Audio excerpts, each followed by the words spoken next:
बिस्मिल्लाहिर्रहमानिर्रहीम। अस्सलाम वालेकुम नाज़रीन। प्रोग्राम सबब मेहरान में आऊं तव्हांजी मेज़बान तेरी मवान ऐं सभु खां अॻु में तव्हांखे जुमे जी लख लख वाधायूं ऐं जेके बि असांजा मुस्लमान भाउ हज करे आया आहिनि। अॼु हिन दफ़े जेको आहे पूरी दुनिया में हिकिड़े थोरे तादाद में जेको आहे हज अदा कयो वियो ऐं जेके बि असांजा सऊदी में जेके असांजा मुस्लमान भाइर आहिनि उन्हनि सभिनि खे जेको आहे ईद जूं लख लख मुबारकूं हुजनि, हज जूं मुबारकूं हुजनि। ख़ैर ख़ैरियत सां हज जेको आहे हेॾी कोरोना जी पैंडमिक सिचुएशन्स में बि ख़ैर ख़ैरियत सां जेका असांजो हज अदा थी वियो ऐं जेकी बि ईद आहे ख़ूबसूरत तरीक़े सां जेके आहे असां मल्हाए रहिया आहियूं। इनशाला जेको आहे सुभाणे असांजी जीअं ईद जूं तयारियूं अॼु असांजे मुल्क में पाकिस्तान में अॼु चांद रात आहे।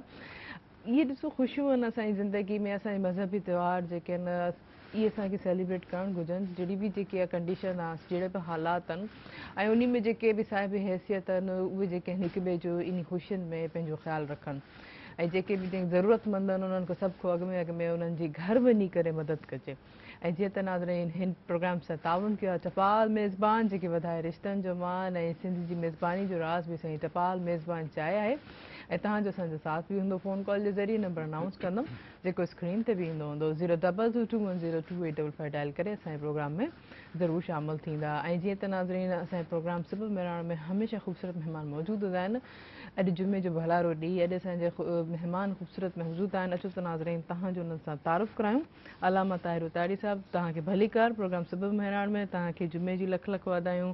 ख़ैर ख़ैरियत सां जेको हज थी वियो हज अदा करण जी जेके असांजा नाज़रीन आहिनि उन्हनि खे बि तव्हां लख लख वाधायूं ज़रूरु ॾींदा। बिल्कुलु बिल्कुलु बिल्कुलु अल्लाह ताला उन्हनि सभिनी जे हज खे पंहिंजी बारगाह में क़बूलु फ़रमाए ऐं हीउ हिकिड़ो पूरी दुनिया में आलमी सतह ते हिकिड़ो ख़ासि वबा जी सूरत हाल में जेको हज जो फ़रीज़ो अदा कयो वियो उहे ख़ुशि नसीब माण्हू जेके घटि तादाद में जिन्हनि हज अदा कयो अल्लाह ताला उन्हनि जे हज खे क़बूलु फ़रमाए। असां वरी बि मेहरान टीवी जी वसातत सां उन्हनि खे मुबारकबाद पेश करियूं था ऐं इन दुआ सां त अल्लाह ताला आलम इस्लाम जे सभिनी मुस्लमाननि खे इन दर जी हाज़िरी नसीब फ़रमाए ऐं बैतुल्लाह शरीफ़ जी ऐं मदीना मुनव्वर जी ज़ियारत असां सभिनी खे नसीब फ़रमाए।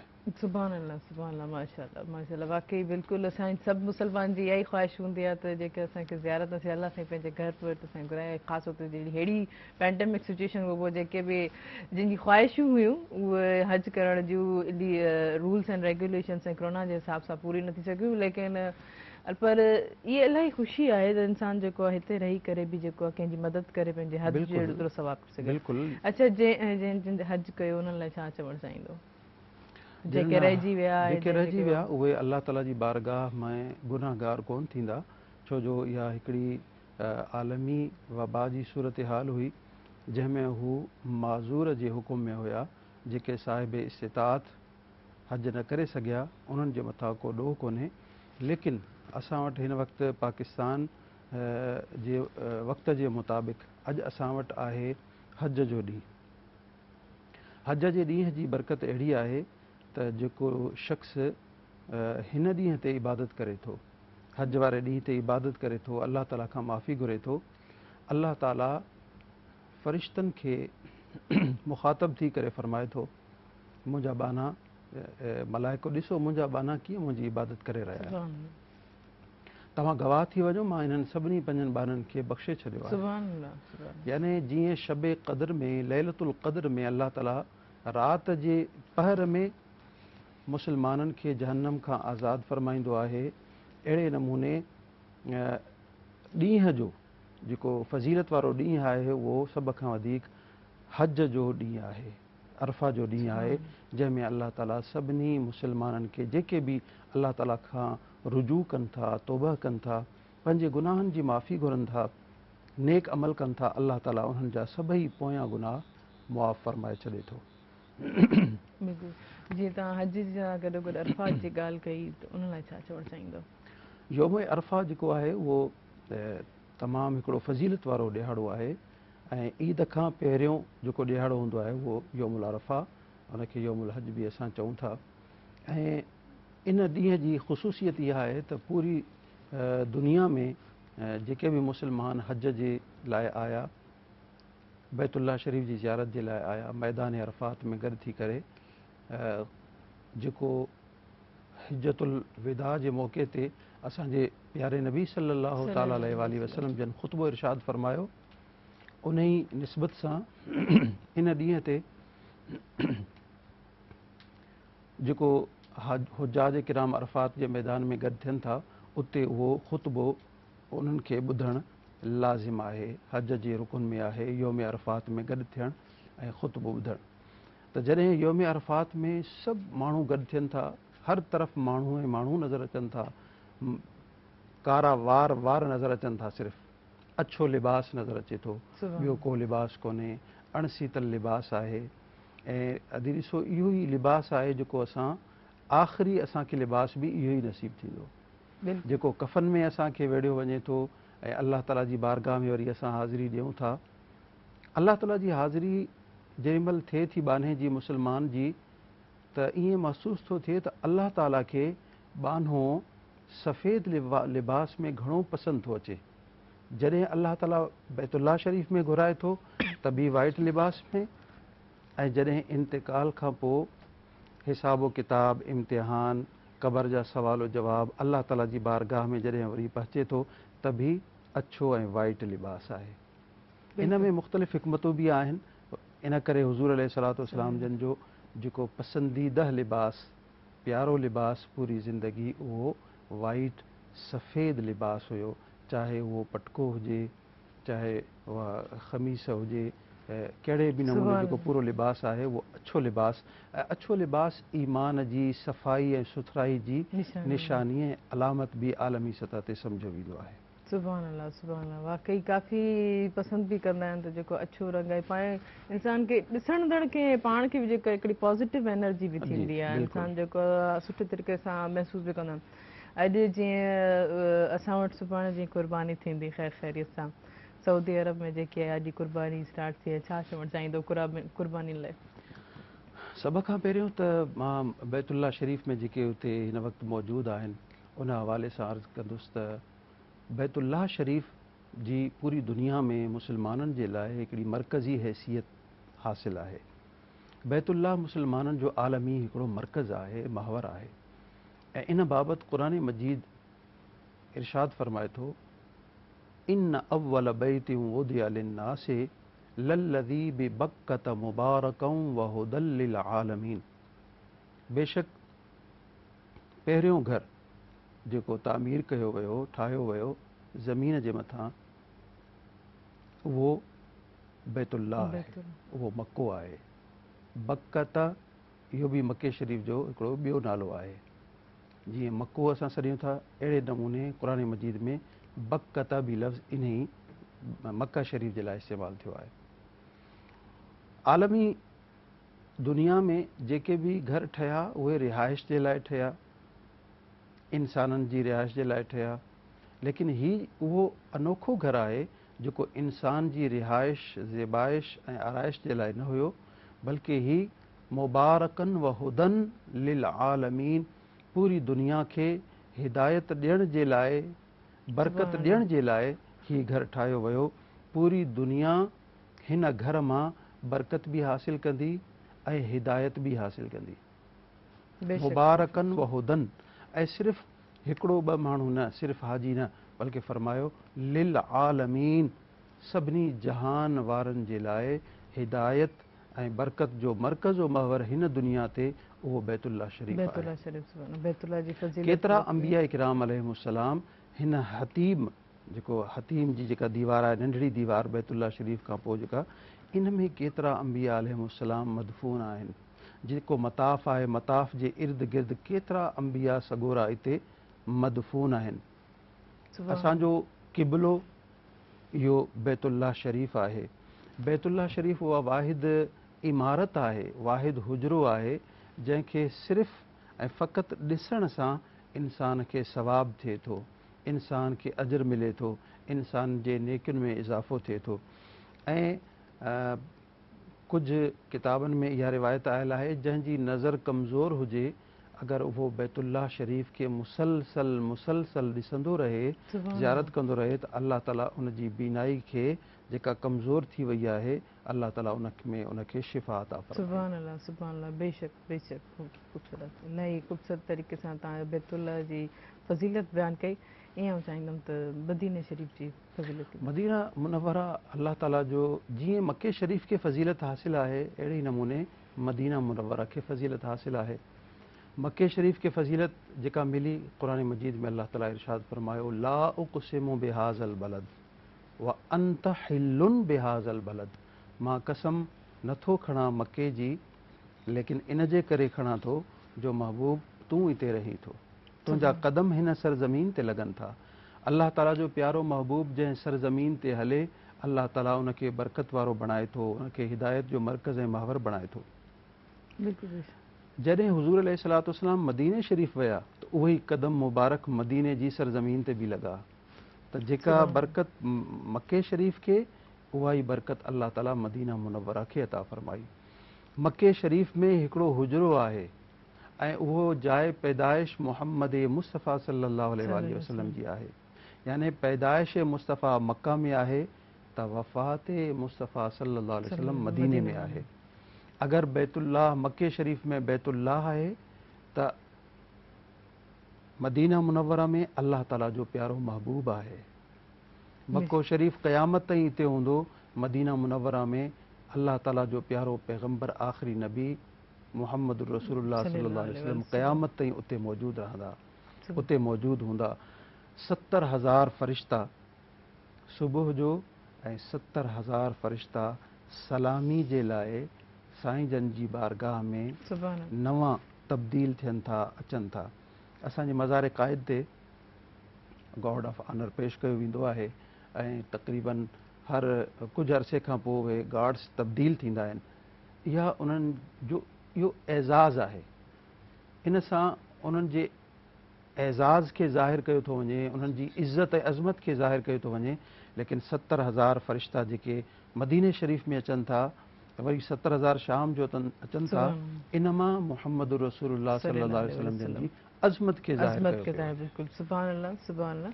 पर हींअर वक़्तु थियो शॉर्ट कमर्शियल ब्रेक जो, ब्रेक ते हलंदासीं। हिन जी हिन प्रोग्राम सां ताउन कया टपाल मेज़बान जेके वधाए रिश्तनि जो मुआन ऐं सिंध जी पहिरियों नंबर चांहि आहे उहा असांजी टपाल मेज़बान, काॾे न वञिजो, असां सां गॾु रहिजो।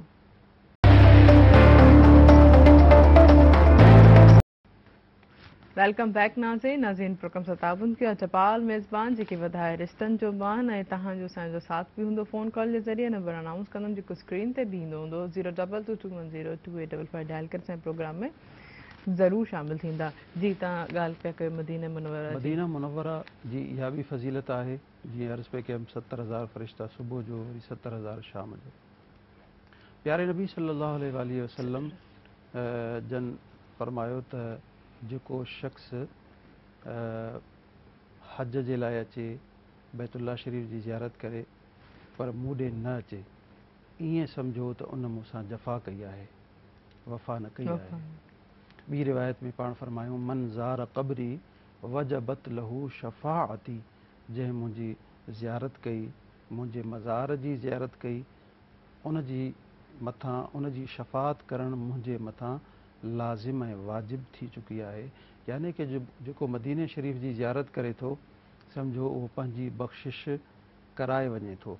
ऐं क़ुरान मजीद में अल्लाह ताला इहो इरशाद फरमायो औज़ु बिल्लाहि मिनश शैतानिर रजीम बिस्मिल्लाहिर रहमानिर रहीम वलौ अन्नहुम इज़ ज़लमू अनफुसहुम जाऊक, अगरि को पंहिंजी जान ते ज़ुल्म करे वेहे, यानी गुनाह करे वेहे, गुनाहगार बानो, उहो अल्लाह ताला खां बख़्शिश चाहे थो त महबूब उहो तुंहिंजी बारगाह में अचे। ऐं इन में मुतलक़ आहे, तव्हांजी बारगाह में अचे, वफ़ात खां पहिरियों अचे या वफ़ात खां पोइ अचे, इहो मुतलक़न हुकुम आहे, सिर्फ़ु हयाती जो हुकुम कोन्हे। अव्हांजी बारगाह में अची अव्हां खां माफ़ी घुरे, पोइ अव्हां उन जे लाइ अल्लाह ताला जी बारगाह में सिफ़ारिश कयो, अल्लाह ताला जी बारगाह में दुआ घुरो, त अल्लाह ताला ज़रूरु उनखे बख़्शींदो, उन जे मथां उन जी तौबा खे क़बूल फ़रमाईंदो।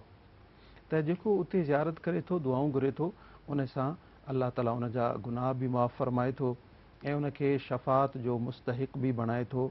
बल्कि मदीने शरीफ़ जी जेका मिटी मुबारक आहे, हिकिड़ी रिवायत में उहा बि शिफ़ा आहे। हिकिड़े मौक़े ते जॾहिं सहाबा किराम जंग तां मोटिया त मदीने शरीफ़ जी हिकिड़े ख़ासि जॻह जी मिटी खे पंहिंजे ज़ख़्म जे मथां लॻायूं, जीअं असां मरहम लॻाईंदा आहियूं, ईअं मलींदा विया। सुभान कुझु ई ॾींहंनि में उन्हनि जा उहे ज़ख़्म उन मिटीअ जी बरकत सां शफ़ा में तब्दील थी विया ऐं बिल्कुलु सही सलामत बणिजी विया। सुभान अल्लाह माशाअल्लाह। वाकई अगरि इंसान यकीन अक़ीदो ऐं पाण छोकिरो सल्लल्लाहु अलैहि वसल्लम को जे असां बि चवंदा आहियूं त उनजे पंहिंजे नबी जे सदके असांखे बख़्श कर, पंहिंजे महबूब जे सदके असांजी इहा दुआ क़बूल कर, त वाकई अलाह जेको आहे दुआ फौरन सां क़बूल करे वठंदा आहिनि। बेशक, हिन में को शक कोन्हे। असांजे प्यारे नबी सल्लल्लाहु अलैहि वसल्लम जन जे दौर मुबारक में हिकिड़ो सहाबी रसूल आहे उस्मान बिन हुनैफ। उन जूं अखियूं कोन हुयूं, बीनाई कोन हुई। हुज़ूर अलैहिस्सलातु वस्सलाम जी बारगाह में हाज़िर थिया, या रसूलल्लाह मूंखे बीनाई कोन्हे, दुआ घुरो। फरमायो मां तोखे दुआ सेखारियां थो, तूं घर वञी दुआ घुर। त साईं जन उनखे जेका दुआ सेखारी उन में इहे अल्फाज़ हुया, या रसूलल्लाह मां तव्हांजी तरफ़ मुतवजे थियां थो, इन्नी अतवजहु इलैक, तव्हांजी तरफ़ मुतवजे थियां थो, या अल्लाह पंहिंजे महबूब जे इन सदके में वसीले सां मुंहिंजी अखियुनि जी बीनाई वापसि अता फरमा। उन्हनि दुआ घुरी, दुआ घुरण खां पहिरियों बीनाई कोन हुई, दुआ ख़तम थी, अल्लाह ताला उन्हनि खे बीनाई अता फरमाई। सुभान अल्लाह। सुभान। हिकिड़ी कॉल रिसीव कंदासीं। हिकिड़ी कॉल आहे। हेलो अस्सलाम वालेकुम। वालेकुम अस्सलाम। जी केरु किथां खां पंहिंजो तारुफ़ कराईंदा? मां अब्दुर्रहमान पियो ॻाल्हायां हैदराबाद खां।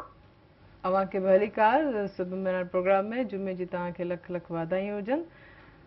तव्हांखे बि जुमे जूं हज जी मुबारक हुजनि। ख़ैर मुबारक, ख़ैर मुबारक। छा था ॿुधाइणु चाहियो? मां तव्हांखे हज जे हिसाब सां नात ॿुधाईंदुसि। जी जी बिस्मिल्लाह। सल्ले अला करीमना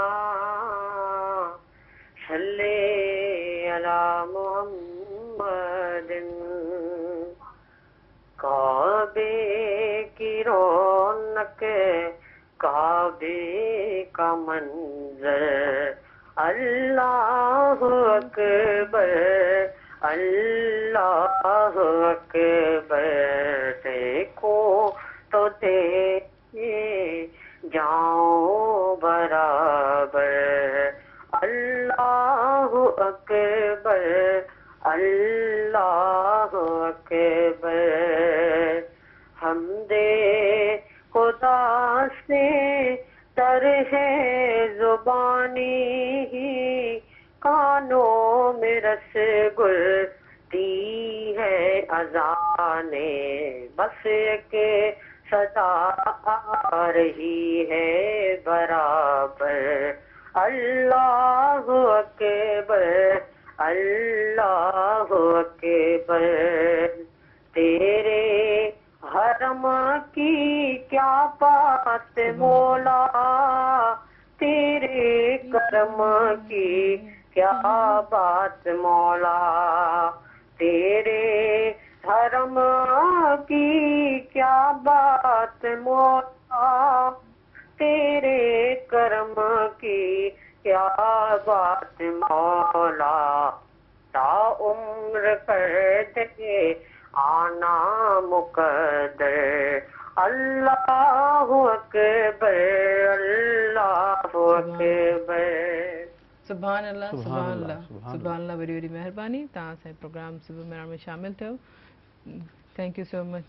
कीअं था ॾिसो हीउ जज़्बो, ही ख़ूबसूरत आवाज़? ॾाढी ख़ुशी थी। असांजे नौजवाननि में इहो जज़्बो आहे, हज जे ॾींहं ते पाण कॉल करे नात ॿुधाइनि था, वरी उन मुनासिबत सां नात ॿुधाइनि था। अल्लाह ताला हिननि जे जज़्बनि में अञा वधीक इज़ाफ़ो फरमाए। अल्लाह ताला असां सभिनी खे इहे ईमान जूं लज़तूं नसीब फरमाए। आमीन आमीन। हज जी फ़ज़ीलत बयान कंदा। हज इस्लाम जो आख़िरी रुकन आहे, पंजो रुकन आहे।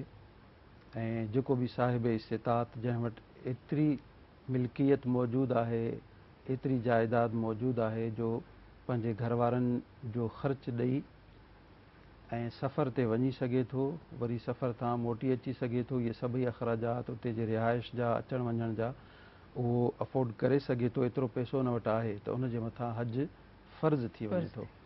ऐं पूरी ज़िंदगी पूरी ॼमार में हिकिड़ो भेरो हज फ़र्ज़ु आहे। ऐं हज अल्लाह ताला जे उन घर जी ज़ियारत जो नालो हज आहे, पर उते कुझु अरकान आहिनि जेके असां अदा करियूं था। उते शैतान खे पत्थर हणूं था, मीना ऐं मुज़दलिफ़ा में क़याम कयूं था, अरफ़ात में ख़ुतबो ॿुधूं था, उते असां क़याम कयूं था। अहिड़े नमूने असां रमीअ जमरात शैतान खे पथरियूं हणण जो अमल आहे, तवाफ़ ज़ियारत आहे, तवाफ़ क़ुदूम वग़ैरह आहे। इहे सभई शयूं, इहे अरकान असां अदा करियूं था।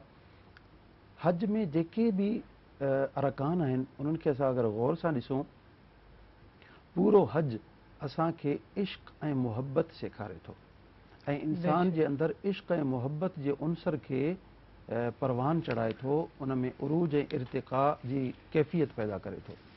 हाणे ॾिसो, इंसान पंहिंजे मामूल जी ज़िंदगी में अमीर ऐं ग़रीब मुतवसित पंहिंजे स्टेटस जे हिसाब सां लिबास पाईंदो आहे। ग़रीब पंहिंजे हिसाब सां, वरी मुतवसित पंहिंजे अमीर जेको हूंदो वरी उन हिसाब सां।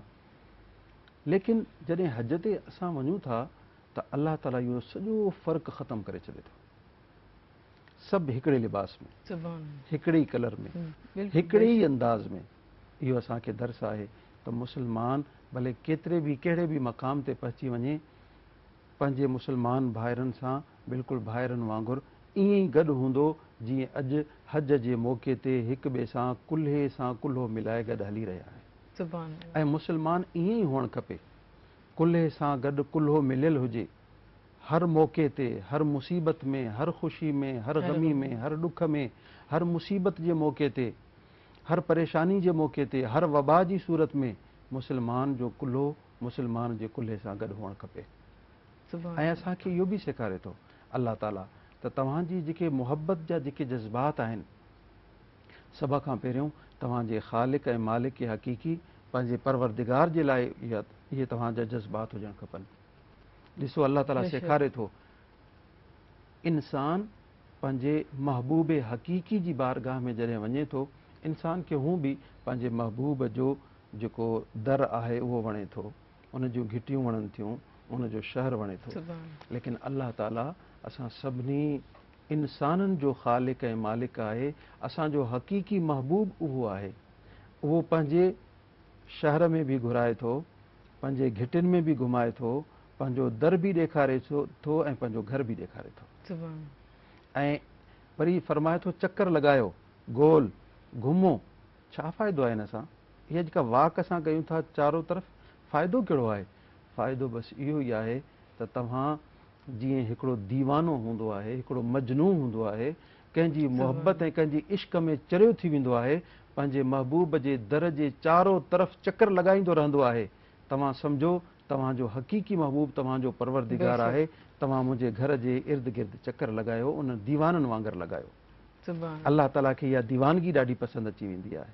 वरी जेका मुंहिंजी दीवानी, मुंहिंजी बानी हज़रत हाजरा उन चकर हयां हा हज़रत इस्माईल जे पाणी जे लाइ, उन 7 चकर हयां सफ़ा ऐं मरवा, उहा डोड़ी, त अलाह ताला खे उन पंहिंजी बानी जी अदा पसंदि आई। अलाह ताला लाज़िम करे छॾियो, हाणे जेको हाजी अचे थो, उमिरो करणु अचे थो, मुंहिंजी बानी वांगुरु हिते डोड़ लॻाए, डोड़े ॾेखारे।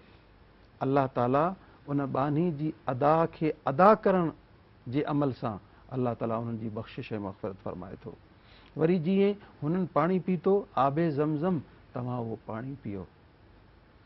ज़ाहिरी गुनाह, ज़ाहिरी जेका आलूदगी अलाह ताला पाक करे छॾी, आबे ज़मज़म सां अलाह ताला बातिनी नजासत पाक करे छॾी। इहे सभु हिकमतूं ऐं इहे जेके बि अरकान असां अदा करियूं था, उन में वरी इहो ई उहो मको शरीफ़ ऐं हज जो मौक़ियो जंहिंमें असां वरी क़ुर्बानी करियूं था। हज़रत इस्माईल अलैहिस्सलाम, हज़रत हाजरा जो पुटु, हज़रत इब्राहीम अलैहिस्सलाम जो प्यारो पुटु साहिबज़ादो, अलाह ताला जे हुकुम मूजिबि ख़्वाब ॾिसे थो त मां अलाह ताला जी तरफ़ां ऐलान थो थिए त पंहिंजी तूं क़ुर्बानी कर मुंहिंजे लाइ। सुबुह जो उथी उठ क़ुर्बान न, वरी अलाह ताला जी तरफ़ फरमायो क़ुर्बानी कर, वरी क़ुर्बानी 100 उठ, वरी 200 उठ। 3 राति अलाह ताला फरमायो पंहिंजी प्यारी मां प्यारी शइ क़ुर्बान कर। उन्हनि खे ॾाढी मोहबत हुई पंहिंजे नंढड़े उन पंहिंजे पुट सां, हज़रत इस्माईल अलैहिस्सलाम सां। ॾाढो प्यारो फर्मा बरदार ऐं बा अख़लाक बा किरदार जेको पुटु हूंदो आहे उनखे उन सां अञा वधीक प्यारु हूंदो आहे। सुबुह जो उथिया, क़ुरान मजीद इरशाद फरमाए थो, अलाह ताला इरशाद फरमाए थो त जॾहिं सुबुह जो उथिया पंहिंजे पुट खे चयऊं या बुनैया, हे मुंहिंजा पुट, इन्नी अराफिल मनामे, मूं ख़्वाब में ॾिठो आहे, इन्नी अज़बाहुका, मां तोखे ज़िबा थो कयां, तुंहिंजे गले ते छुरी वहायां थो, फनज़ुर, गौर कर, तूं ॾिस, माज़ा तरा, तुंहिंजो छा ख़्यालु आहे, तूं छा थो चवीं, तूं छा थो ॾिसीं। फौरन बग़ैर तवक़ुफ़ जे पुटु चवे थो, क़ुरान मजीद जी आयत, या अबते, ए मुंहिंजा बाबा, इफ़ अल, तूं फौरन कर, मां तो मरो, जेको तव्हांखे हुकुम ॾिनो वियो आहे। सतजिदुनी, इनशा अल्लाह तव्हांखे ख़बर पवंदी, मिनस साबिरीन, इनशा अल्लाह मिनस साबिरीन, इनशा अल्लाह तव्हांजो पुटु सबर कंदड़ हूंदो, की ॿाईंदो न, पोइ हिते कोन हटंदो, जेको अलाह ताला तव्हांखे हुकुम फरमायो आहे। हाणे सोच ॾिसो हुन नंढड़े जी, नंढड़ो चई सघे बाबा इहो त ख़्वाब आहे, हाणे ख़्वाब जी ॻाल्हि छो थो करे मूंसां। उन नंढड़े खे उन नबी जी सोहबत मां एतिरो इल्मु मिलियल हुयो त सम्झे पियो नबी जो जेको ख़्वाब आहे उहो बि वही इलाही आहे, उहो अलाह ताला जो हुकुम आहे। फौरन सम्झी विया, मुंहिंजा बाबा तव्हां अलाह ताला जो हुकुम अदा कयो, मां तव्हां सां गॾु बीठो हूंदुसि इनशा अल्लाह, सबर सां, वावेला कोन कंदुसि, ज़ुबान सां कुझु लफ़्ज़ बि कोन चवंदुसि। पोइ पंहिंजी घरवारी खे चयऊं, इस्माइल खे तयारु कर, अॼु मां पंहिंजे दोस्त ॾे वठी थो वञा। हुननि खे तयारु कयूं, शैतान आयो, वसवसो विधो शैतान, काॾे वठी थो वञे तुंहिंजो मुड़ुसु। हज़रत इब्राहिम अलैहिस्सलाम पंहिंजे पुट खे तयारु बि कराए थो, वरी चए थो छुरी बि हिन में विझ, सामान में रसी बि विझ। कंहिं दोस्त ॾे माण्हू वेंदो आहे त छुरी खणी वेंदो आहे छा, रसी खणी वेंदो आहे? हे महिमान ॾे कोन थो वञे, तुंहिंजे पुट खे ज़िबह करणु थो वञे, मारणु थो वञे, क़त्ल करणु थो वञे। पोइ वसवसो विझंदो रहियो। हज़रत इस्माइल अलैहिस्सलाम जी वालदा फरमायो त छो थो वठी वञे, छो थो ज़िबह करे, को पीउ पंहिंजे पुट खे ज़िबह कंदो आहे? अलाह ताला जे हुकुम जी अदायगी जे लाइ ज़िबह करे थो। उन फौरन फरमायो, अगरि अलाह ताला जो इहो हुकुम आहे त हिकु इस्माइल छा, जेतिरा बि 100 इस्माइल हुजनि अलाह ताला जे नाले ते मां क़ुर्बान करे छॾियां, शैतान परे थी वञे असांजे रस्ते मां। तयारु करे हज़रत इब्राहिम अलैहिस्सलाम पंहिंजे पुटड़े खे, हुन साहिबज़ादे खे वठी था वञनि हिकिड़े मक़ाम ते, पहाड़ी ते वञी लेटायूं। हज़रत इस्माइल अलैहिस्सलाम चवनि पिया, मुंहिंजा बाबा 2-3 ॻाल्हियूं आहिनि, मां अर्ज़ु थो कयां तव्हांखे, इहे महिरबानी करे पूरियूं फरमाइजो। बाबा छा आहे? जेॾीमहिल तव्हां मूंखे ज़िबा कयो, पंहिंजी अखियुनि ते पटी ॿधिजो, जीअं छुरी हलंदड़ महल तव्हांखे मुंहिंजो जेको तड़पण आहे या मुंहिंजे चहिरे खे ॾिसी तव्हांखे शफ़क़त अची वञे, तव्हां अलाह ताला जे उन हुकुम जी पासदारी न करे सघो, पोइ त नाफ़रमान सां थी वेंदासीं। तव्हां पंहिंजे अखियुनि ते पटी ॿधिजो ऐं मुंहिंजे हथनि ऐं पेरनि खे रसी सां ॿधी छॾिजो। ईअं न थिए जो छुरी हले ऐं मां फतकां ऐं मुंहिंजे रत जा फुड़ा अव्हांजे कपिड़नि ते पवनि, मां बेअदब थी वञा, मूंखे बेअदबनि में शुमार कयो वञे। मां नथो चाहियां मुंहिंजा इहे रत जा फुड़ा अव्हां जे नबी अल्लाह जे जिस्म ते या कपिड़े ते पवनि। ऐं ॿियो, हीउ जेको मुंहिंजो लिबास आहे जंहिंमें तव्हां मूंखे क़ुर्बान कंदो, इहो लिबास जेको आहे उहो हिन तरीक़े सां तव्हां पचाईंदो। हज़रत इब्राहिम अलैहिस्सलाम बिल्कुलु ईअं कयो, छुरी खईं, छुरी जीअं वहाइण लॻा त अलाह ताला फ़रिश्तनि खे फरमायो, ॾिसो फ़रिश्तो हीउ मंज़र ॾिसो, छा को पीउ पंहिंजी औलाद खे हीअ ज़िबह कंदो आहे? हीउ ख़लील जंहिंखे मां पंहिंजे दोस्त जो टाइटल ॾिनो, लक़ब ॾिनो, ख़िताब ॾिनो, अॼु मुंहिंजे नाले ते मुंहिंजी रज़ा जे ख़ातिर पंहिंजे पुट खे बि ज़िबह करे रहियो आहे। हीअ हिन जी सचाई आहे। फ़रिश्ता मञी विया। अलाह ताला जिब्रील अलैहिस्सलाम खे हुकुम फरमायो, फौरन जन्नत मां हिकिड़ो दुंबो खणी वञ, इस्माइल जी जान बची वञे ऐं उन जी जॻह ते दुंबो ज़िबह थींदो, इस्माइल ज़िबह कोन थींदो। इहे ॿई मुंहिंजा प्यारा नबी। हज़रत इस्माइल अलैहिस्सलाम आया, हज़रत इस्माइल अलैहिस्सलाम जी जॻह ते दुंबो खणी आया, उहो ज़िबह थियो। हज़रत इस्माइल अलैहिस्सलाम महफ़ूज़ थी विया। ऐं उन ॾींहं खां पोइ इहो तरीक़ो राइज थी वियो त हाणे क़ुर्बानी जेका थींदी उहा जानवरनि जी अलाह ताला जी बारगाह में पेश कई वेंदी क़ुर्बानी। सुभान अल्लाह, सुभान अल्लाह। वाकई पंहिंजी जॾहिं इंसानु प्यारी चीज सोचंदे ई अलाए छा फीलिंग्स थींदियूं आहिनि, ख़ासि तौर ते वरी उहो जॾहिं औलाद हुजे। औलाद हुजे, ॾिसो न, असां पंहिंजी प्यारी मां प्यारी शइ असांजी अगरि माल आहे, असांजा अगरि 200-300 रुपया बि ज़ाया थी वञे केतिरो ॾुखु थींदो आहे। अगरि हज़ारनि लखे रुपए जो बैंक बैलेंस अचानक ज़ाया थी लॉस थी वञे, फ़ौरन असांखे शौक़ लॻंदो आहे। लेकिन असांजो अहिड़ी औलाद जेका फ़र्म बरदार, ख़ूबसूरत, हसीनो जमील, अक़लमंद, फ़हम फ़रासत वारी, अचानक उहा ज़ाया थी वञे, ख़ुदा न ख़ास्ता एक्सीडेंट थी वञे, इंसान त काफ़ी असां अहिड़ा माण्हू ॾिठासीं जेके कोमा में हलिया विया, जेके बेहोश थी विया, कुझु खे अटैक थी वियो। लेकिन ही उहे मज़बूत दिलनि वारा अलाह ताला जा महबूब ऐं प्यारा बाना हुया, ऐं इहे आम माण्हू कोन हुया, अलाह ताला जा मुंतख़ब थियल उहे शख़्सियात। वरी जॾहिं वॾा थिया त वरी उन्हनि इहो कारनामो सर अंजाम ॾिनो। हज़रत इब्राहीम अलैहिस्सलाम बैतुल्लाह शरीफ़ जी तामीर शुरू कई, ऐं हज़रत इस्माईल अलैहिस्सलाम जीअं मज़दूरी कंदो आहे, गारो ठाहींदो आहे, गारो खणी ईंदो आहे, वरी मिस्त्री खे ॾींदो आहे। हज़रत इस्माईल अलैहिस्सलाम मिस्त्री जो कमु कनि पिया, हज़रत इस्माईल अलैहिस्सलाम मज़दूर जो कमु कनि पिया। इन शइ खे मद्देनज़र रखंदे उलमा फ़रमाइनि था, जेको बि मिस्त्री घर ठाहींदड़ दियानतदारी सां, ईमानदारी सां, सचाई सां घर ठाहिण जो कमु कंदो, अलाह ताला क़यामत जे ॾियारे हुनखे हज़रत इब्राहीम अलैहिस्सलाम सां गॾु उथारींदो। सुभान अल्लाह, सुभान अल्लाह। बिल्कुलु। त हीअ वक़्तु थियो शॉर्ट कमर्शियल ब्रेक जो, ब्रेक वठंदासीं। नाज़रीन, प्रोग्राम सां ताउन कयो टपाल मेज़बान जेके वधाए रिश्तनि जो मान ऐं सिंध जी मेज़बानी जो राज़ बि टपाल मेज़बान चाहे आहे। हींअर हलंदो शॉर्ट कमर्शियल ब्रेक ते, काॾे न वञो, असां सां गॾु रहिजो।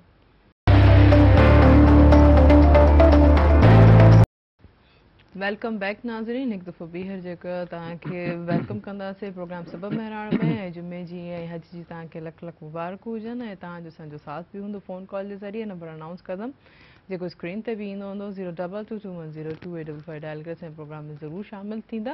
ऐं हिन प्रोग्राम सां ताउन कयो टपाल मेज़बान जेके वधाए रिश्तनि जो मान ऐं सिंध जी मेज़बानी जो राज़ बि साईं टपाल मेज़बान चाहे आहे।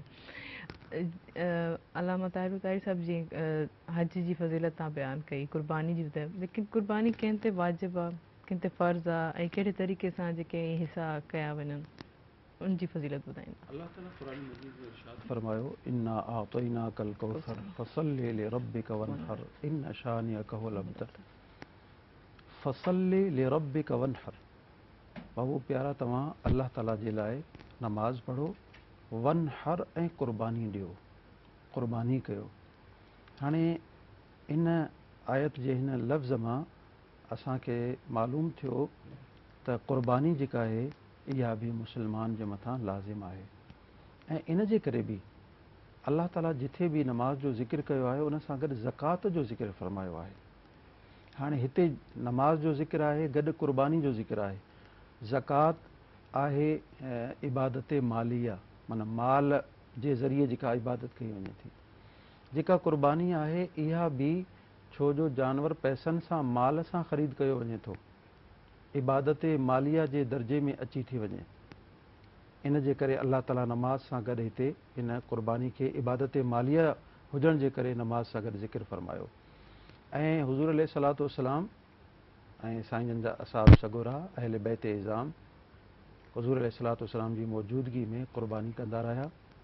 क़ुर्बानी हर उन शख़्स ते वाजिबु आहे जेको साहिब निसाब, साहिब निसाब छाखे चवंदा आहिनि, शरीयत में साहिब निसाब चवंदा आहिनि उहो माण्हू जंहिं वटि 52.5 तोला चांदी या उन जेतिरी रक़म मौजूदु हुजे, तक़रीबन 38-40 हज़ार रुपया या 45 हज़ार रुपया जेका बीहे थी रक़म, एतिरी अगरि घर में मौजूदु आहे, या वरी अक्सर असां ॾिठो आहे त घर में अहिड़ो सामान जेको फालतू आहे, चाहे उहो काठ कबाड़ जो हुजे या चाहे क़ीमती सामान, पर असांजे इस्तेमाल में कोन्हे, लिहाज़ा उनखे अगरि गॾु कयो वञे, उहो बि एतिरी रक़म असांखे जी थी वञे, 40 हज़ार 45 हज़ार थी था वञनि, 38 हज़ार थी था वञनि, असांजे मथां क़ुर्बानी ॾियणु वाजिबु थी वेंदी। क़ुर्बानी तव्हां अगरि इंसानु चाहे त उहो गऊं में बि हिसो वठी सघे थो, उनजो बि सवाबु ओतिरो ई उनजो वाजिबु अदा थी वेंदो। ॿकर वठे थो, रिढ वठे थो, उनजो बि हक़ अदा थी वेंदो, वाजिबु अदा थींदो। मेंह में हिसो वठे थो, उठ में हिसो वठे थो, गऊं में हिसो वठे थो, गाबी में, वड़े में हिसो वठे थो। इहे सभई जानवरनि में क़ुर्बानी थी वञे थी।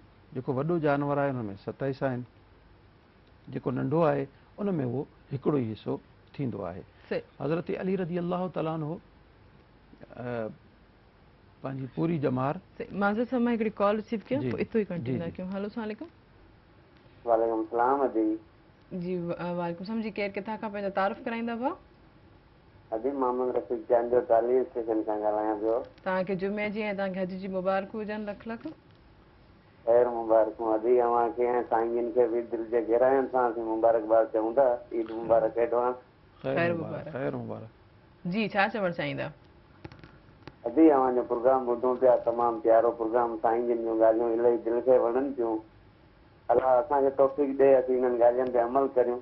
इंशाअल्लाह इंशाअल्लाह सुभाणे। ऐं अॼु भलारो ॾींहुं आहे, आऊं बि दुआ थो घुरां अव्हांजे चैनल जे ज़रिए पूरे पाकिस्तान जे मुस्लमाननि खे आऊं बि गुज़ारिश कंदुसि, सुवाल आहे मुंहिंजो उन्हनि खे त दुआ घुरनि असांजे मुल्क मां ही वबा बि ख़तमु थिए, नफ़रतूं बि ख़तमु थियनि। असांजे वटि नफ़रतूं बि इलाही अदी अलाए छो थी वियूं आहिनि।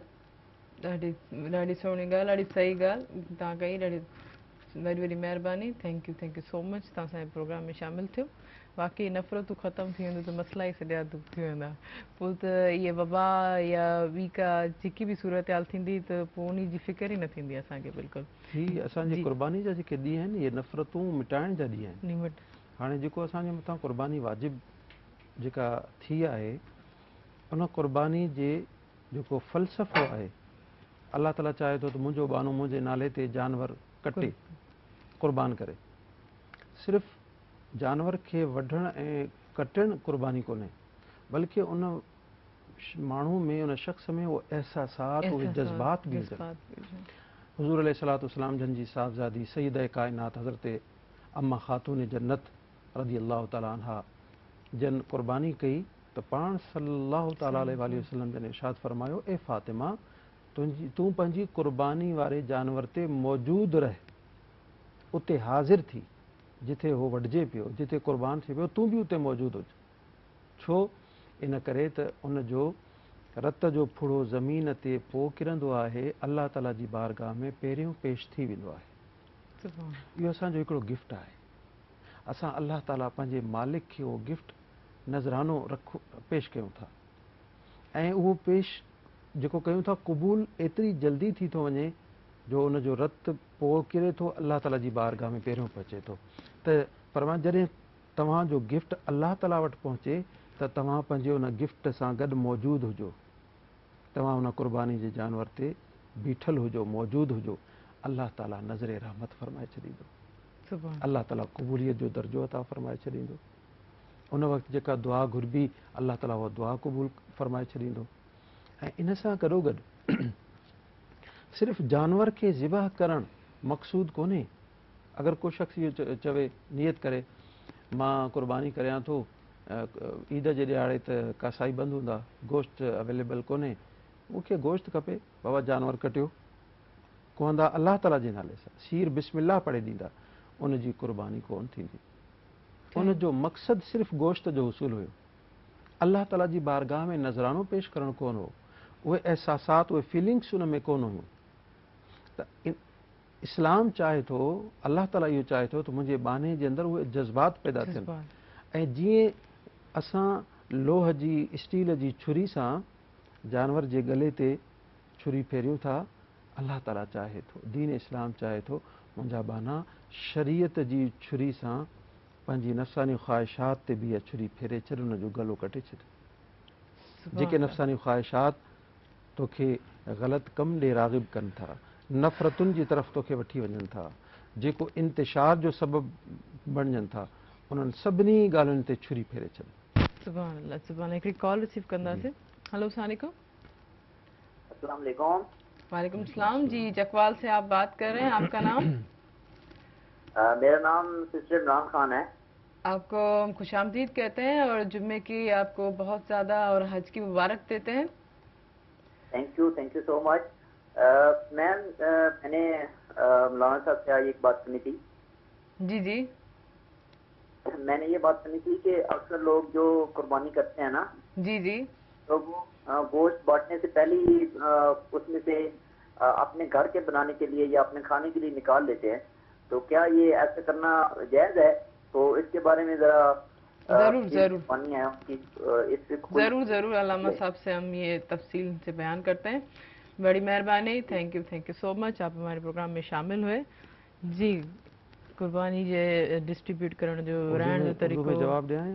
جی تاکہ سمجھو بچے بھلے اردو میں آپ نے جو سوال اردو میں آپ نے جو سوال کیا ہے اس کا جواب یہ ہے کہ ہم پر یہ سنت طریقہ ہے کہ جو قربانی کا جانور ہے اس کے 3 حصے کیے جائیں. جو اس میں سے گوشت نکالا جا رہا ہے وہ جو اپنا ذاتی گھر کا حصہ ہے اس میں سے گوشت نکال لیا جائے, یا جتنا گوشت نکالا جا رہا ہے اس کو تول لیا جائے اور بعد میں اپنے حصے کا اتنا گوشت جو ہے وہ دوسرے حصوں میں ڈال دیا جائے جو اس نے پہلے نکالا تھا, تاکہ برابری ہو جائے.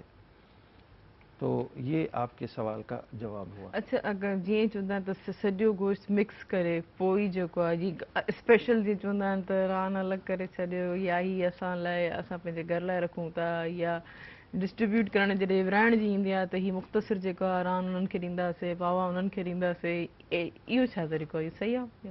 یہ طریقو ان سان قربانی جے متھاں کو فرق تو کون پوندو, छो जो قربانی नालो आहे जानवर खे ज़िबा करणु. जानवर ज़िबा थियो अल्लाह ताला जे नाले ते क़ुर्बानी थी वई. हाणे जेको गोश्त जो मरहलो आहे वधि में वधि हिन खे सुनत तरीक़ो सां चई सघूं था. उन जी जेका तक़सीम आहे दीन इस्लाम इहो चाहे थो, जीअं मूं अर्ज़ु पे कयो, एहसासात उहे जज़्बात जेके फीलिंग्स आहिनि हितो अञा हींअर असां छुरी वहाई आहे, असांजी ख़्वाहिशात शुरू थी वियूं. रान मां खाईंदुसि, कलेजी मां खाईंदुसि. जेको ग़रीब पाड़े में वेठो आहे उनजो दिलि कोन चवंदो हूंदो कलेजी खाइण जो, उनखे त करे मुयसर ई कोन्हे. नंढे जो गोश्त ख़ासि तौर ते बकर जो गोश्त उनखे मिले ई कोन थो. असां चऊं था ॿई रानूं असांजे फ्रिज में रखो ऐं जेका दस्ती आहे उहे बि रखो, बाक़ी विच में जेको इहे जेके हॾा बचनि था इहो बसि इहो सॼो ग़रीबनि खे ॾियो. हॾा ग़रीबनि जे हिसे में, मांस ऐं गोश्त असांजे हिसे में. असां त हर साल वरी बि खाऊं था, पूरो साल हर हफ़्ते में गोश्त खाऊं था. बिल्कुलु सही था चओ. हिकिड़ी कॉल रिसीव करे वठो. हेलो अस्सलाम वालेकुम. वालेकुम अस्सलाम.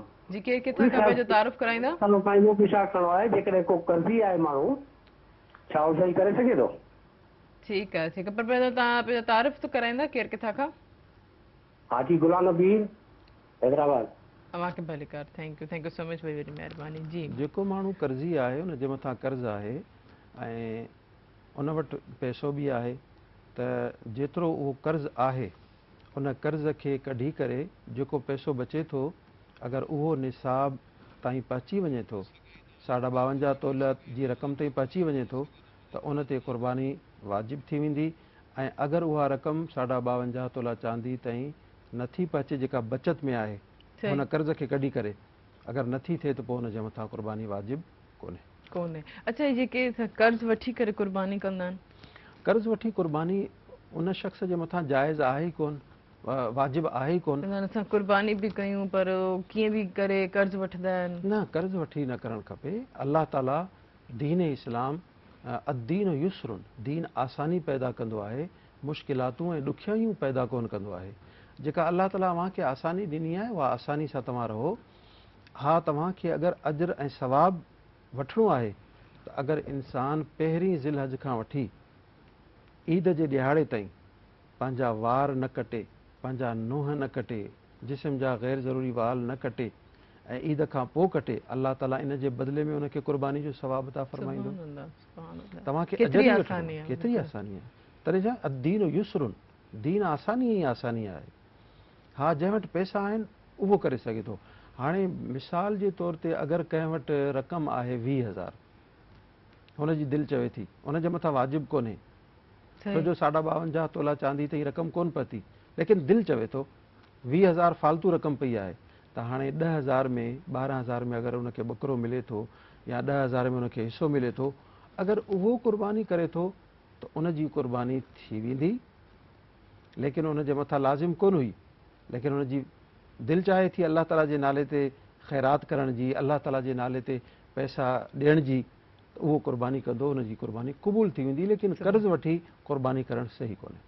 सही, बिल्कुलु सही। काफ़ी इहे जैसा जेके लाइफ में असां बि ॾिसंदा आहियूं, तव्हां बि केॾो ॾिठा हूंदा, त काफ़ी हज़रात ईअं बि कंदा आहिनि त कर्ज़ वठी करे, अच्छा या त वरी जीअं ॻाल्हि कई त पैसा हूंदे सूंदे बि जेको पंहिंजो कर्ज़ अदा न कंदा आहिनि, क़ुर्बानी करे वठंदा आहिनि, मतिलबु इहा बि उन्हनि जी क़ुर्बानी क़बूल कोन थींदी। जेको शख़्स कंहिंजा पैसा रखी वेहे ऐं उनखे न मोटाए ॾे, उन जो जेको बि अमल आहे, जेको बि अमल उन में ग़रीबनि ते मथां ख़र्च करणु आहे, क़ुर्बानी करणु आहे, हज ते वञणु आहे, ॿिया जेको बि नेक अमल करे थो, उन सभिनी खां वधीक अजर ऐं सवाबु उनखे उन वक़्तु मिलंदो जॾहिं उनखे पंहिंजा पैसा मोटाए ॾींदो। क़ुर्बानी खां वधीक सवाबु उनखे मिलंदो अगरि उहो कर्ज़ जंहिंखां खंयो अथई उनखे कर्ज़ मोटाए ॾींदो, अदा कंदो। इन में बि अलाह ताला अजर ऐं सवाबु रखियो आहे। उहो शख़्स गुनाहगार थींदो, पैसा हूंदे सूंदे बि कर्ज़ मोटाए कोन थो ॾे ऐं पंहिंजे ॿियनि शयुनि में पैसा इस्तेमालु करे पियो, उहो गुनाहगार थींदो। वाकई इहे सभु नंढियूं नंढियूं ॻाल्हियूं जेके आहिनि असांखे नोट करणु घुरिजनि। ऐं ॿियो वरी अदीन में ॾिसो, जेॾी महिल असां क़ुर्बानी कयूं था न, शरीयत चवे थी तव्हां 3 हिसा कयो, माना बराबरी। बराबरी। तव्हां हिकिड़ो हिसो रखियो, हिकिड़ो हिसो ग़रीबनि जो, ऐं हिकिड़ो वरी हिसो तव्हांजा जेके मिट माइट भले उन्हनि क़ुर्बानी कई हुजे। मूं हिन ते गौर पे कयो, हिकिड़े दोस्त सुवालु कयो, साईं इहो छो? मूं चयो ॾिसो, दीन इस्लाम चाहे थो त नफ़रतूं ख़तमु थियनि, मोहबतूं वधनि, सिला रहमी थिए, शुकुर बि अदा थिए। घर वारा गोश्त खाईंदा, शुकुर अदा कंदा। तव्हां मिटनि माइटनि ॾे जिन क़ुर्बानी कई आहे, चाचो आहे, मामो आहे, फुफी आहे, मासी आहे, उन्हनि ॾे थी सघे थो साल में असां न विया हुजूं, गोश्त जे बहाने उन्हनि जे घर वेंदासीं। का अमड़, का मासी, का चाची बीमार हूंदी, उनखां पुछी वठंदासीं, उन्हनि जी दिलि ख़ुशि थींदी। अगरि को नंढड़ो ॿारु वेंदो, उन्हनि खे ख़ुशी थींदी, अॼु असांजो भाइटियो आहे, अॼु असांजो भाणेज आयो आहे। काफ़ी ॾींहंनि खां पोइ काफ़ी तकरार थियनि था, झेड़ा थियनि था, लेकिन हीउ उहो मौक़ो आहे अलाह ताला बहाने सां उन्हनि खे मोकिले पियो, ताकी सिला रहमी बरक़रार रहे, रिश्ता बरक़रार रहनि, रिश्तनि में जेका उहो ॾार न अचनि। बल्कि हिकिड़ी रिवायत में अचे थो त क़यामत जे ॾींहुं या सिला रहमी रिश्तनि खे जोड़णु अलाह ताला जी बारगाह में अर्ज़ु कंदी, या अलाह साईं, सिला रहमी अर्ज़ु कंदी, या अलाह, हिन तुंहिंजे बहाने दुनिया में मूंखे तुंहिंजी रज़ा जे ख़ातिर जोड़ियो, रिश्तनि सां जोड़ियो। मालिक, अॼु तूं हिनखे पंहिंजी रहमत सां जोड़े छॾ। अलाह ताला उन जी दुआ खे क़बूल फरमाईंदो, उन जी बख़्शिश ऐं मग़फ़िरत थी वेंदी। सुभाणे अलाह। सो ही वाकई हिकिड़ो अलाह साईं हिकिड़ो ॿिए ॾिनो आहे त पंहिंजे जेके बि मिट माइटनि अक्सर त रुठल ई हूंदा आहिनि, अक्सर रुठल ई हूंदा आहिनि। ऐं हाणे त एतिरो पर इहो बि न सोचींदा आहिनि त उहो पंहिंजे काफ़ी इर्द गिर्द में ॾिठा आहिनि, हिकिड़े ई माना 2 भाइर ई मूं ॾिठा आहिनि, भेण भाउ ई मूं ॾिठा आहिनि, त तव्हां यकीन कंदो त वाकई गोश्त ई न मोकिलींदा आहिनि पोइ बि। चवंदा आहिनि न बसि असां हुननि सां कता ख़लामी आहे, जीअरे मर्द जेका असांजो उन्हनि सां आहे ई कोन, रत जा रिश्ता ईअं त ख़तमु कोन थींदा आहिनि, पर उन्हनि सां अचणु वञणु उन्हनि ॾे गोश्त ई कोन मोकिलंदा आहिनि। हालांकि इहे एतिरे हद ताईं बि मूं ॾिठो आहे त उन्हनि जे घर में क़ुर्बानी बि कोन थींदी आहे, त पोइ छा अलाह उन्हनि जी इहा क़ुर्बानी क़बूल कंदो? ॾिसो, जेके रुठल आहिनि, हीउ त मौक़ो आहे अलाह ताला ॾिनो आहे। तव्हां जे दिलि में जेका बि नफ़रत आहे, भले हुननि ज्याती कई, तव्हां अगरि अलाह ताला जी रज़ा जे लाइ मुआफ़ कंदो, तव्हां पंहिंजे लाइ अजर ऐं सवाब गॾु पिया कयो, तव्हां पंहिंजी इज़त पिया ठाहियो, पंहिंजो मक़ाम ऐं मर्तबो ठाहियो पिया पंहिंजे क़ौम में, पंहिंजे ख़ानदान में, पंहिंजे क़बीले में, पंहिंजे पाड़े में। त ॾिसो ही कहिड़ो बाहिमत शख़्स आहे, सभिनी शयुनि खे बालाए ताक रखे, हुननि सां वरी बि मोहबत जो क़दम वधाए थो, मोहबतूं वधाए थो, नफ़रतूं मिटाए थो। ऐं दिलि सां, बिल्कुलु दिलि सां, सची नियत सां, हर सभु कुझु अंदरि जेके बि आहिनि ग़म गिला शिकवा दूर करे। पर हीअं वक़्तु शॉर्ट कमर्शियल ब्रेक जो ब्रेक ते हलूं था। नाज़रीन, हिन प्रोग्राम सां ताबून कयो टपाल मेज़बान जेके वधाए रिश्तनि जो मान ऐं सिंध जी मेज़बानी जो राज़ बि टपाल मेज़बान चाहे आहे। काॾे न वञो, असां सां गॾु रहिजो।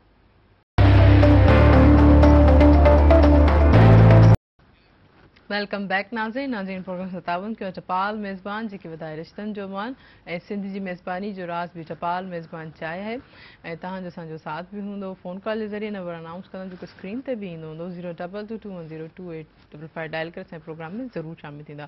अलामा साहिब जीअं तव्हां रिश्तेदारनि जे हिसे जी ॻाल्हि कई त बनाला साईं हिकिड़ो वे ॾिनो त जेके रुठल आहिनि उन्हनि खे परचाइजो ऐं हिकिड़ो मिलण जो ऐं जुलण जो मौक़ो मिले थो बहानो बि थिए थो ऐं ईअं ई ग़रीबनि जे हिसे जे हवाले सां बिल्कुलु ग़रीबनि जो वरी जेको हिसो आहे उन में वरी अञा वरी ॿी हिकमत अलाह ताला रखी आहे।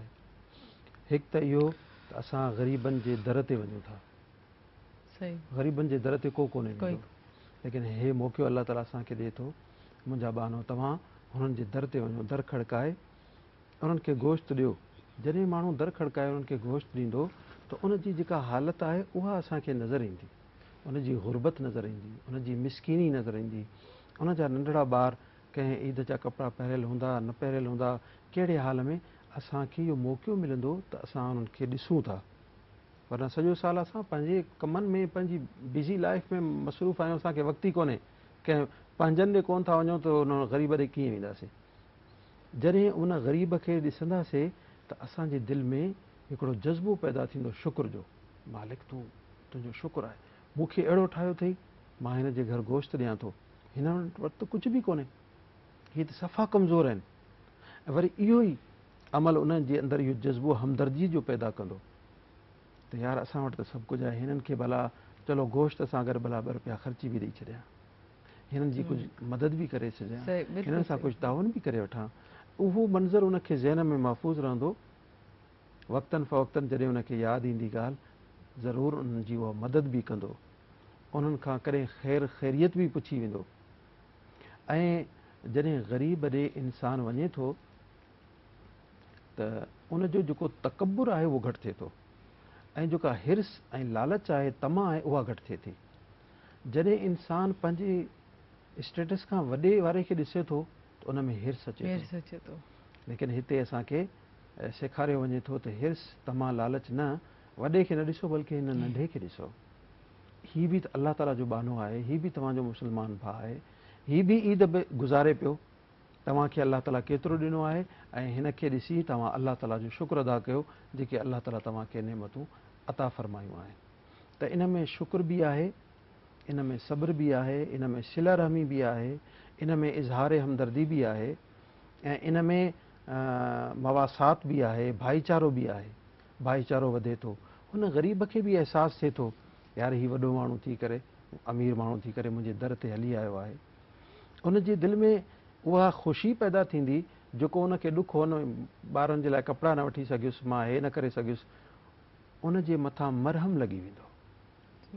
यार अॼु फलाणो वॾो माण्हू जेको असां पाड़े जो उहो असांजे घर आयो, असां सिर्फ़ु पाणी पीआरियोसीं थधो, वीचारो गोश्त पाण खणी आयो, हली करे आयो। इहे नंढियूं नंढियूं ॻाल्हियूं उन्हनि जे ग़म खे दूरि करण जो सबबु थी वेंदियूं। जेके ईद जे ॾिहाड़े उन्हनि खे थोरी घणी तकलीफ़ हुई, इन जे ज़रिए उहा तकलीफ़ उन्हनि जी ख़तमु थी वेंदी। हिकिड़े क़दम क़दम ते नेकी आहे असां लाइ। बिल्कुलु। ऐं कुझु रिवायात मां पंहिंजे नाज़रीन खे ॿुधायां हिन क़ुर्बानी जे हवाले सां। हुज़ूर अलैहिस्सलातु वस्सलाम जन जी हदीस शरीफ़ आहे त जेको जानवर क़ुर्बान कयो थो वञे उनजे हर रत जे फुड़े जे बदिले में अजरो सवाबु मिले थो, गोश्त जे बदिले में सवाबु मिले थो। ऐं उनजो गोश्त, रत, उनजा सिंग, उनजा जेके पेर, खुर जेके इहे ऐं खल, इहे सभई क़यामत जे ॾिहाड़े मीज़ान में 70 भेरा वधाए, यानी 70% वधाए अलाह ताला इन खे वज़न कंदो मीज़ान में। अगरि 10 किलो जो तव्हांजो बकरा आहिनि, 12 किलो जो, 70% वधी वेंदो ऐं पोइ अलाह ताला उनखे जेको आहे वज़न कंदो।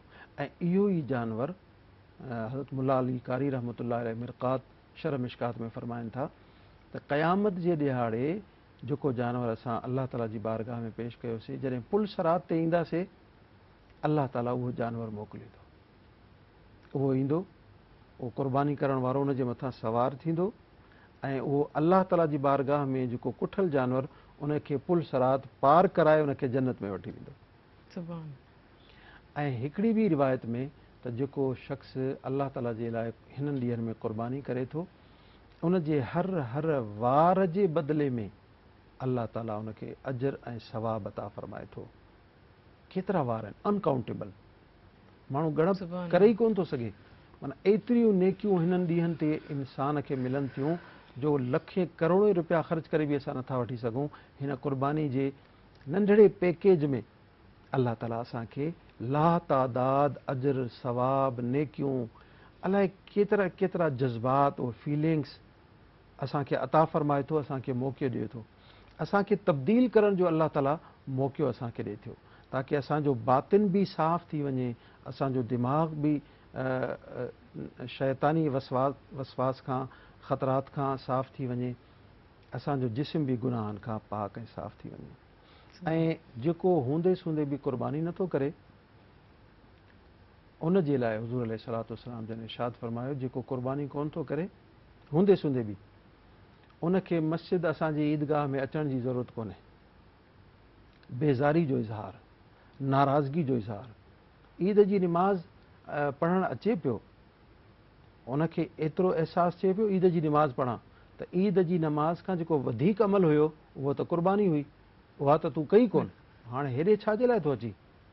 ऐं हिननि टिनि ॾींहंनि में अल्लाह ताला खे जेको वधि में वधि पसंदीदा जेको अमल आहे सभिनी खां, उहो अल्लाह ताला जी बारगाह में रत वहाइणु आहे जानवर जी, ताकी मुंहिंजो बानो मुंहिंजी राह में जानवर खे ज़िबह करे ऐं इहो नज़रानो अल्लाह ताला जी बारगाह में पेश करे। ऐं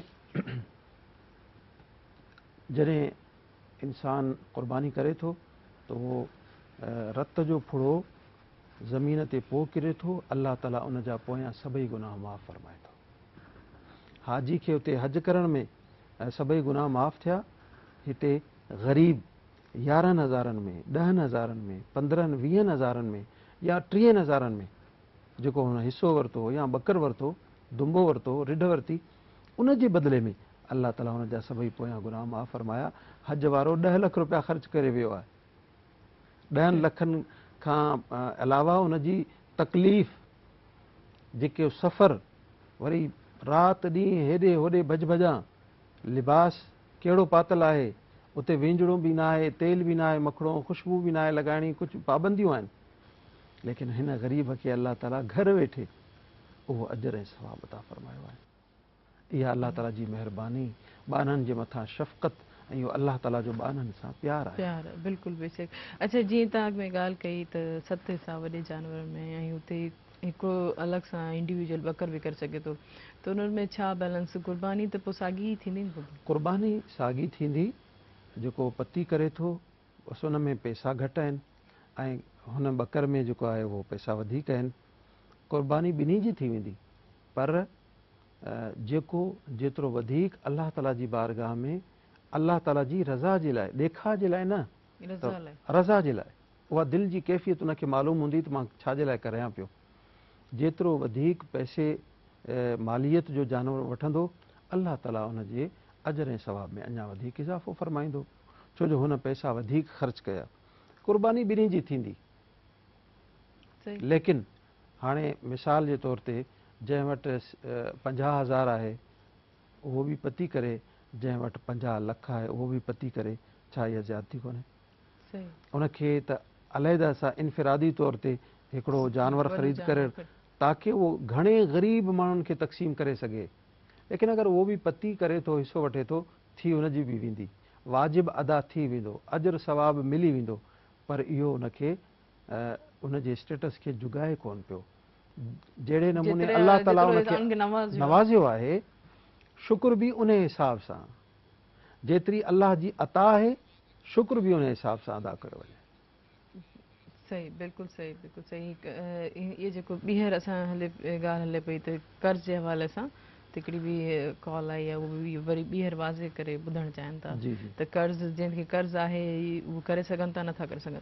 जंहिंजे मथां कर्ज़ आहे, हदीस शरीफ़ में अचे थो त जेको कर्ज़ वापसि करे थो, जेके बि ॿिया अमल आहिनि उन सभिनी अमलनि खां वधीक अजर ऐं सवाब अल्लाह ताला हुनखे उन वक़्तु अता फ़रमाए थो जॾहिं उहो पंहिंजो कर्ज़ वापसि उनखे मोटाए ॾिए थो।